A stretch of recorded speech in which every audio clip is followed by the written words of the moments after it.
You know, over the years, Arizona's history has been written, and you've probably all heard this, with the 5 C's. Those are cattle, cotton, citrus, climate, and no, not comedy. I pitched that, but that didn't work. A metal that is prevalent in our history, and not just history, but our current situation here, copper. One of the most important parts of Arizona's economy, and the reason so many people have located here over the years. And that's our first guest. Resolution Copper is our sponsor. Resolution Copper Project is a proposed copper mine near Superior, Arizona. The Resolution Copper deposit lies more than a mile beneath the surface of the earth. It's pretty amazing. We'll hear more about this. The proposed mine would create high-value jobs for local residents, be an engine for economic growth, and use best practice safety and environmental controls. To tell us more about that is the manager for Native American and Regional Government Affairs and Mesa Chamber Board member, that's a mouthful, by the way, Mr. Hesston Klenk. Hesston, welcome to Mesa Morning Live. Thanks for being here. And take it away, buddy. Tell us what's going on out at Resolution Copper. Hey, thanks for having me. Yeah, I mean, you kind of give a good overview there of what Resolution is, but you know, as you said, it's one of the largest copper ore bodies in North America that hasn't been tapped or mined yet. So, you know, obviously very, very lucky and to have been the company to discover that and be working towards developing it. We've been in a permitting process has been going on for the better part of a decade now, working through with our partners in the federal government, the United States Forest Service, and 10 other agencies, numerous communities, and 11 Native American tribes who have been consulting on the project as well as we work our way through the federal process. Well, I know that can be timely and a lot of hoop jumping. What is the status of the project, or what is the project, the entire project, what does that entail? So there's a few areas that we're working towards. So the number one is the construction side. So we've actually sunk 2 shafts to the bottom of the ore body, which is, like you said, is really deep. Those shafts are just about 7,000 feet, straight up and down, 30-foot diameter shafts. It's a fun ride to go down and experience. So we've been working on that for several years. There's been the permitting, like I said, we've been in that for about 7+ years. You know, right now the project permitting status has been delayed while the government initiates some of the consultation efforts that they need to do to meet their obligations with Native American tribes. So we're working with our agency partners on that, and really just continuing to, you know, work with the communities around us and shape the project for the future. You're going to hear from another great partner with the project here from Boyce Thompson Arboretum, who their voice has been very instrumental in helping to shape the project as it stands now as well. So it's been a fun project, and this last year has been really interesting to navigate through COVID and work with our community partners and support them while they support us. Well, you know, we've all heard the old saying, time is money. You can't do a project for the better part of a decade that hasn't, I'm sure there's been a huge amount of investment put in. Where does that stand now? How much has been spent on this project up to now? Yeah, good question. We've invested just over $2 billion into the project, and really proud to say 75% of that, nearly 75% of that, has been spent locally in the state of Arizona, and you know, maintaining that spend here locally to help build the local and rural economies is really important to us, as well as hiring. We have, you know, nearly 500 people working on the project right now, and you know, well over just about 400 of those are within 40 miles of the project site. So they're from the traditional mining areas out there in the Copper Triangle. That's cool. I bet that you guys are partly responsible for the improved roads when you go from Phoenix out that way. They're always widening and improving that road. And I was wondering about that. And then I thought, oh yeah, it's because of the copper mine. Yeah, I mean, there's lots of infrastructure that's going to happen through the years as a result of not just our project, but the continued expansion east, right, through the east of Mesa through the Superstition Vistas area. There's planned developments out there.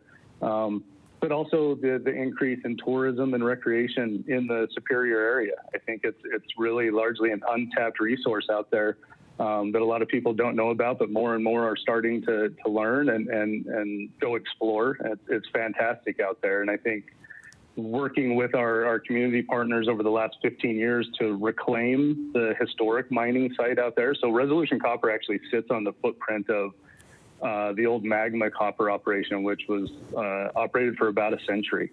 And we've spent the last 15 years and about $100 million working on reclamation of that site and cleaning it up. So now when you drive through Superior, you don't see the history of mining necessarily anymore, the bad history of mining, which is old tailings piles and stuff blowing in the wind. They've all been reclaimed and revegetated, and now it's very scenic when you drive through Superior. It's really pretty, and there's all kinds of outdoor recreation opportunities out there. So for anybody that hasn't been, you need to go. You need to go see the Arboretum. You need to go for a hike. You need to go rock climbing with our partners that are doing guide service up Queen Creek Canyon in partnership with us on our property and doing really, really fantastic things out there. Yeah, it's very cool. Now, you mentioned being a shaft 7,000 feet below the surface. I know Sally's been out there, and she went down. It's got to be amazing. I mean, I'm sure your ears are popping, and the temperature's got to be incredibly different. What's that experience like? It's really cool. I mean, you go down and number one, you cannot prepare yourself for how warm it can get. Without our air conditioning system that we have installed underground, it would be nearly 170 degrees Fahrenheit at that depth. But as you go down, it's about a 15-minute elevator ride to the bottom of the shaft, moving at about 500 feet per second. And you actually go through sort of its own weather system. As you hit 4,000 feet, you start getting into the lower level where that thermal gradient hits the air, and it starts raining on you as you're going down the shaft. And it's really, really cool. So maybe one day we need to do Mesa Morning live from 7,000 feet below the surface. I love it. We're going to hold you to that. That's very cool. Hey, tell us a little bit about your background. How does a guy from wherever you're from end up 7,000 feet below the Earth's surface in Superior, Arizona? So I'm actually sort of a farm kid from Utah, not a big farm, but grew up on a few acres and grew alfalfa and had team roping steers in our backyard and horses and chickens and everything in the southwest part of the Salt Lake Valley back before it ballooned into a metro area.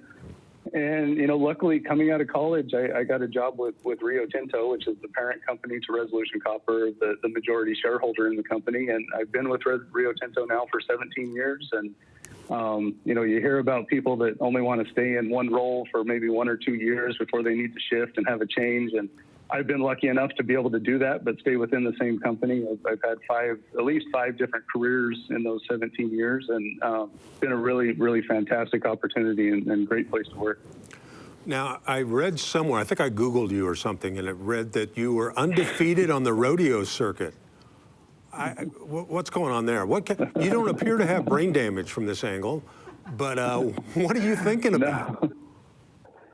No. So I grew up around rodeo. My dad and brother, they team rope and grew up around horses, and we had an arena in our backyard. And I always kind of dabbled in it, but never really got the itch. But we were at a rural rodeo in Utah one year, and the day before the rodeo started, they had the junior rodeo, and my cousin was signed up to bull ride in it, and he sort of chickened me into doing it with him.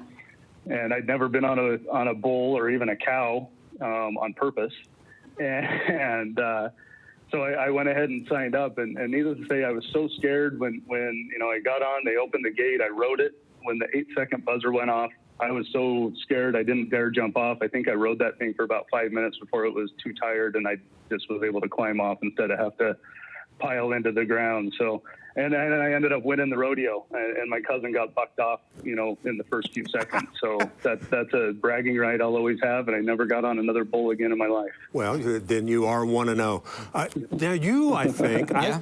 I still listen to Mike, but you have talked about writing a, what were you thinking? I moved here in 1995 to be a bull rider. And that's why I came to Arizona to learn to ride bulls. And I'm not undefeated. I've been defeated many times and broken bones, but it was the most, being in the sport of rodeo, it is one of the most fun sports out there. It's the biggest challenge I've ever faced, and I loved every minute of it. Well, only in America can a guy from Florida move to Arizona to ride bulls, and now 4 hours a day he slings a lot of bull. But so you sound kind of cowboyish. Were you named after Charlton Heston? No. My mom actually grew up in a farming community in Nevada, and she knew a boy as she was growing up named Heston, and always held on to that name, and that's how I ended up with it. But for anyone that watches that's ever been around farming, there's hay swathers by a company called Hesston Tractors out of Kansas. And it's spelled the same as my name. So I grew up my entire life. Most of my cowboy friends, my dad's roping friends, all assumed I was named after the tractors. And I still get called Farmall, and so it's either Colonel Klenk or Farmall anytime I'm around the old cowboys. Yeah, never leave it to guys. We always have to come up with a nickname for everybody. Hey, I know Exactly. Resolution Copper spends a lot of money trying to get this thing going, but you guys also invest a lot in the local communities. Talk a little bit about that. Yeah, I mean, we do. So, we've had a lot of ongoing kind of investments through the years, whether it be our scholarship program. Over the last, I think, 5 or 6 years, we've invested just over $600,000 in scholarships for local students. Environmental issues where we're working with, various communities on riparian restoration initiatives and those sorts of things. I think this last year was probably the funnest year. I mean, I know it was challenging for everybody, but to watch everybody come together and find new ways to partner and support our communities was really fun. Working with the local schools to help make sure every student had either a laptop or an iPad so that they could do remote learning when they had to, and supporting local food banks. I think we partnered with United Food Bank last year, and at the time helped do the largest remote food distribution they had ever done with the White Mountain Apache tribe, or supporting, senior centers throughout the Copper Triangle, or domestic violence shelters. It's been really cool to have some of those new relationships really blossom over the last couple of years and see the impact they can have. Well, thank you so much for spending some time with us today. I know things are busy and it's tough to always pull away, but we appreciate it. And do us a favor, come back and give us regular updates on what's going on and where you are in the process. And I know there's going to be a lot of people that benefit from Resolution Copper. So thanks for filling us in on that, and keep up the good work. Absolutely. Thanks for having me. And let's come out and do a Mesa Morning Live from the bottom of the shaft. Now, if I go down the shaft, will you promise me that you'll bring me back up at some point? I'll do my best. Okay. I'll do my best. Well, we have a pretty good track record. Okay, good. I appreciate it. Thank you very much. Hesston Klenk, thanks for coming in and spending time with us today. Thank buddy. you. Thank you, buddy.